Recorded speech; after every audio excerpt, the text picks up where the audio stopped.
வா. Hi hello friends. இப்போ பார்த்தோம்னா இங்கே ஏதோ திருவிழான்னு சொல்லிட்டு ஃப்ரெண்டு ஒருத்தர் வந்து கூப்பிட்டாருன்னு வந்திருக்கோம்.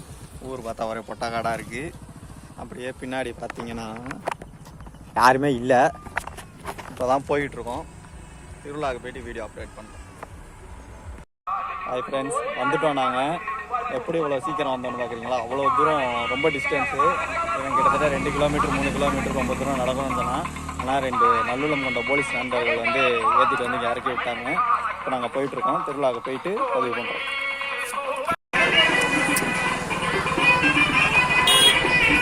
கடை அப்படியே போட்டு போக வேண்டியதான்.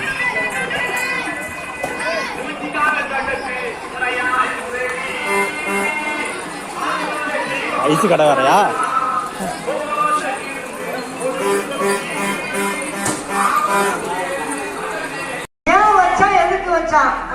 யாரும் இப்ப நின்று புள்ள பத்துறது இல்ல.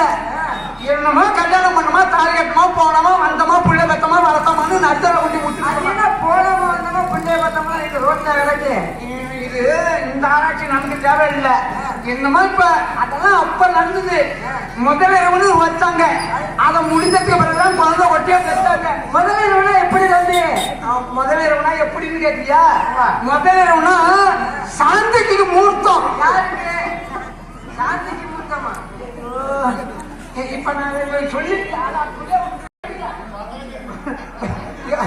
ஏறி பார்த்தேன்.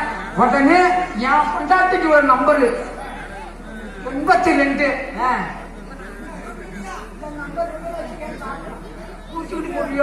98 43 65 95 43.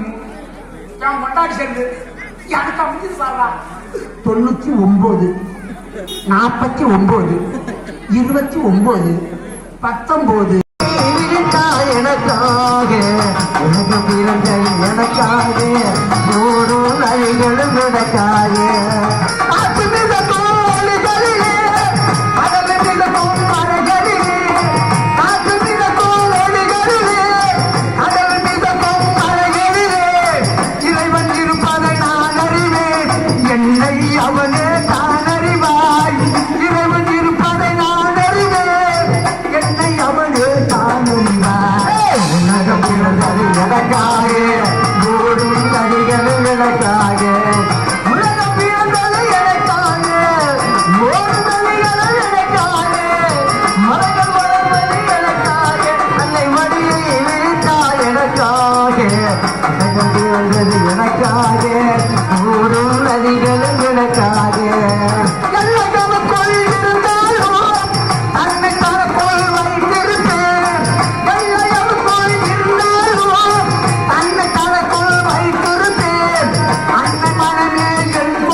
உலகம் பிறந்தது எனக்காக, ஒரு நதிகளும் எனக்காக.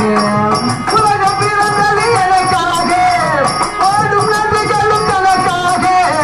அழக மலர்வது எனக்காக, அன்னை மடியில் விரித்தாய் எனக்காக.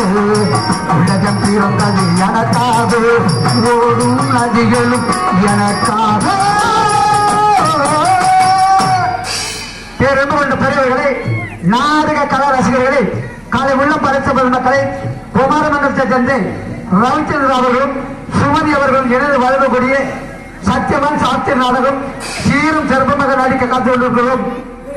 ஆகினாலே நீங்களும் விடுவதை வந்து எங்க நாடக கத்துவர்கள்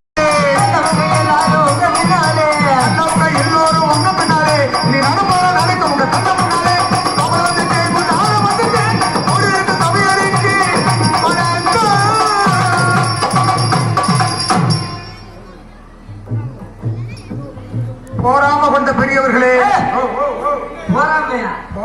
ஐயா பேராம கொண்டு போறாமே இவனை திருப்பி போடு, போறாமே திருப்பி போட்டா மயிரா போ.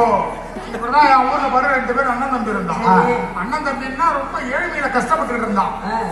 ஒரு நாள் சாமி கிட்ட போய் வேண்டிக்கிட்டான், ஐயனாரப்பா நான் ரொம்ப கஷ்டப்பட்டுக்கிட்டு இருக்கேன், ரொம்ப ஏழ்மையா இருக்கிறேன், இதை எப்படியாவது நீ தான் காப்பாற்றணும் அப்படின்னு இந்த ஐயனார்ட்ட போய் வேண்டிக்கிட்டான். அந்த ஐயனார் உடனே காய்ச்சலித்து அவங்கிட்ட ஒரு 3 தேங்காயை கையில கொடுத்து, நீ என்னென்ன வேணும்னு நினைச்சு உடைக்கிறியோ உன் எண்ணத்தை போல அது நடக்க வேண்டி உடைச்சிக்க அப்படின்னு ஒரு 3 தேங்காய் கையில கொடுத்துட்டாரு. நல்லா வெள்ளிக்கிழமை குளிச்சு விட்டு பொண்டாட்டி அழைச்சிட்டு போய் கோயிலுக்கு முன்னாடி நின்று, ஐயனாரப்பா நான் இதை வந்து ஒரு 100 ரூபா நோட்ட பணத்தை பார்த்து கிடையாது, எனக்கு ஒரு 10 லட்சம் ரூபாய் பணம் வேணும் ஒரு தேங்காய் உடைச்சான். ஒரு 10 லட்சம் ரூபாய் பணம் வந்துருச்சு. 2வது தேங்காய் எடுத்தான். ஐயனாரப்பா நான் சைக்கிள்ல கூட போனது இல்ல, எனக்கு ஒரு கார் வேணும்னு ஒரு தேங்காய் உடைச்சான். ஒரு கார் வந்து நின்றுச்சு. 3வது தேங்காய் எடுத்தான். நான் இதை வந்து புளிய மரத்துல தான் குடியிருக்கிறேன், எனக்கு ஒரு வீடு வேணும்னு சொல்லி ஒரு தேங்காய் உடைச்சான். ஒரு பெரிய வீடு வந்துருச்சு.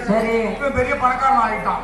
இத உடனே தம்பிக்காரன் பார்த்தான், என்னடா அது நேத்து வரலையும் அண்ணன் பிச்சை எடுத்துட்டு இருந்தான், இன்னைக்கு பணக்காரனா போயிட்டானே அப்படின்னு தம்பிக்காரன் போய் அண்ணன்காரனை கேட்டான். அண்ணா நீ எப்படி நான் பணக்காரன் ஆனே? நான் போய் ஐயனார்கிட்ட வேண்டிக்கிட்டேன், ஐயனார் ஒரு தேங்காய் கொடுத்தது,